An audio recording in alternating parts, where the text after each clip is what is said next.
लेकिन दुर्भाग्य यह है, और मुझे कहने की हिम्मत दीजिएगा, जिस कश्मीर के माननीय मुख्यमंत्री तक ये कहते हो कि मुझे ऑटोनॉमी चाहिए, मुझे ऑटोनॉमी भी उस तरह से चाहिए जैसे कि अलग कंट्री को पूरी स्वायत्तता दे दी गई हो। हमने अभी 370 धारा उन्हें सौंप रखी है। विज्ञ लोग जानते हैं, हमने 3 प्रांतों के बराबर कश्मीर के ऊपर खर्च करते हैं, लेते उसे एक फूटी कौड़ी भी नहीं। बीमार प्रांत है वो, उसके बावजूद यदि वहां पाकिस्तान जिंदाबाद के नारे लगते हैं तो मुझे जिम्मेदार लोगों के सामने बयान देने का हक दीजिएगा। और शायद मैं पहली बार बोल रहा हूं जिम्मेदार लोगों, तो मेरी हिम्मत को दाद दीजिए, मैं कहां खड़ा हूं और किसके सामने क्या बयान देने जा रहा हूं। कश्मीर वो बेवफा औरत हो चला है जो खाता हमसे है, पीता हमसे है, पहनता हमसे है और नैन मटक के पड़ोसी से करना चाहता है। 52,000 बेटे खोने के बाद ये मुल्क कश्मीर को अपना मानने को तैयार नहीं है कुछ लोग वहां पर। मैं कहना यह चाहता हूं, अपनी इस केसर घाटी को इतना लहू दे चुके हैं हम, अब तो जो भी फूल खिलेंगे वो सब फूल हमारे होंगे। अब तो जो भी फूल खिलेंगे वो सब फूल हमारे होंगे। और फारूक साहब, आपके बयानों पर 4 टिप्पणी कहते मैं अपनी बात शुरू करता हूं कि अलग देश की मांग नहीं, यह देशद्रोह का नारा है।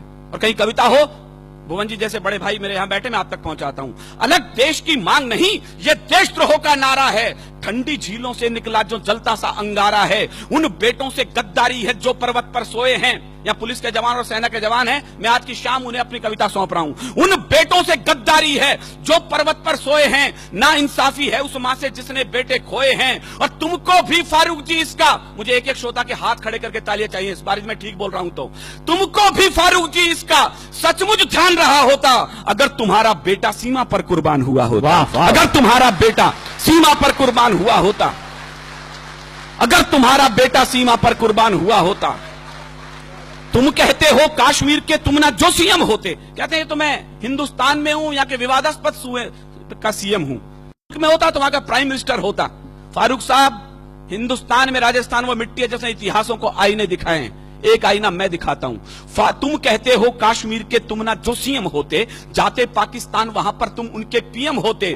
फारूक जी अगर पाकिस्तान का, मुझे आपकी कमजोर तालियों के बीच कविता पढ़नी पड़ रही है, मेरा दुर्भाग्य भी हो सकता है। फारूक जी अगर पाकिस्तान का कुछ इतिहास पढ़े होते, फांसी के तख्ते पर तुम भी भुट्टो संग चढ़े होते। फांसी के तख्ते पर तुम भी भुट्टो संग चढ़े होते। फांसी के तख्ते पर तुम भी भुट्टो संग चढ़े होते। ये तो हम हैं जो गद्दारों को कुर्सी दे देते हैं, आस्तीन के सब सांपों को छाती पर सह लेते हैं। कोई रण में जीती भूमि भी वापस कर देता है, कोई सेना के लोहू से शाही को धो देता है, कोई मजहब के नारों से अलग देश बंटवाता है, कोई उग्रवादियों से जाकर हाथ मिलाता है। लेकिन ये तो हम लोगों की, मुझे केवल इशारे में नाम नहीं लेना, बोलना है, लेकिन ये तो हम लोगों की सब किस्मत में होना था। कुछ ऊंचे लोगों की गलती जीवन भर को ढोना था, कुछ ऊंचे लोगों की गलती जीवन भर को रोना था, कुछ ऊंचे लोगों की गलती जीवन भर को ढोना था। अच्छा होता, पता नहीं कितने लोग समझेंगे, अच्छा होता अगर पटेल कुछ लोगों को झटका देते, कुछ को आजादी मिलते ही फांसी पर लटका देते, कुछ को आजादी मिलते ही फांसी पर लटका देते। फिर ना कश्मीर का झंझट ना खूनी होली होती, फिर ना कश्मीर का झंझट ना खूनी होली होती, ना बंदूकों के साये में मेहंदी और रोली होती। अगर कबूतर श्वेत नहीं, यहां गुरु गोविंद सिंह के बेटे बैठे, मैं इनकी पगड़ी को गुरुद्वारा मान करके प्रणाम करना चाहता हूं। संजय ने अभी बताया, चुटकुलों की कौम बना के रख दिया हमने सरदारों को। माफ करें साहब, ये बलिदानों की सबसे बड़ी कौम थी। हमारे बड़े कवि बताते हैं 123 ऑथेंटिक फांसी हुई है पहले स्वाधीनता संग्राम में। आपकी तालियां इस बात को फख्र से बड़ा कर सकती है उनके बलिदान को कि 83 बेटे सिख मां की कोख ने दिए थे उसके लिए। हरिओम जी लिखते हैं, हम कर्जा खाए बैठे हैं गुरु गोविंद की कुर्बानी का, हम क्या एहसान चुकाएंगे उनकी आंखों के पानी का। हम उनकी गणना करते हैं आजादी के आधारों में, जिनके आगे जिनके 2-2 बेटे चिन गए दीवारों में, जिनके आगे जिनके 2-2 बेटे चिन गए दीवारों में। चापेकर बंधुओं के अलावा केवल दूसरा बलिदान गुरु गोविंद सिंह के परिवार से आता है। 4 बेटे थे, चारों के चारों युद्ध में और चमकौर के युद्ध में बलिदान हुए। 2 बेटे सरहिंद की दीवार में चिनवा दिए, 2 बेटे चमकौर के युद्ध में बलिदान हुए। रणक्षेत्र से दोनों बेटे आए मां के पास, मां प्यास लगी है।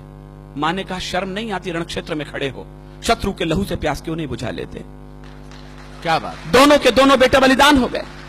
मां की आंखों से आंसू आने लगे तो गुरु के पास गई, 4 बेटे थे, चारों तो बलिदान हो गए, अब क्या करूं इस खाली कोख का।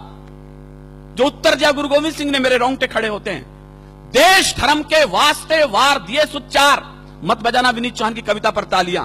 यदि उठ सके तो उन बलिदानियों के नाम उठे जिनकी बदौलत आज हम यहां खड़े हैं।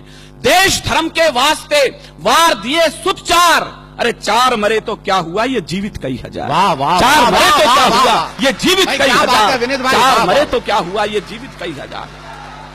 वाह। अगर कबूतर श्वेत नहीं, मेरे इशारे की भाषा, मेरी मजबूरी देखिए, मुझे किन लोगों के सामने क्या बोलना है और अपनी बात भी कहनी है। एक आग का दरिया है और तैर के जाना है। मुझे दोनों पक्ष प्रतिपक्ष के लोग बैठे हैं और अपनी बात कहनी है। अगर कबूतर श्वेत नहीं, मैं आपकी बौद्धिकता पर छोड़ता हूं, इशारे पर अपनी बात कहता हूं। अगर कबूतर श्वेत नहीं, हम गुरु के बात छोड़ देते तो लाहौर कराची को हम दिल्ली तलक जोड़ देते। तो लाहौर कराची को हम दिल्ली तलक जोड़ देते। अब भी अटल इरादे लेकर भारत के लोगों जागो, शांति मंत्र की पूजा छोड़ो, दुश्मन पर गोले दागो। शांति मंत्र की पूजा छोड़ो, दुश्मन पर गोले दागो।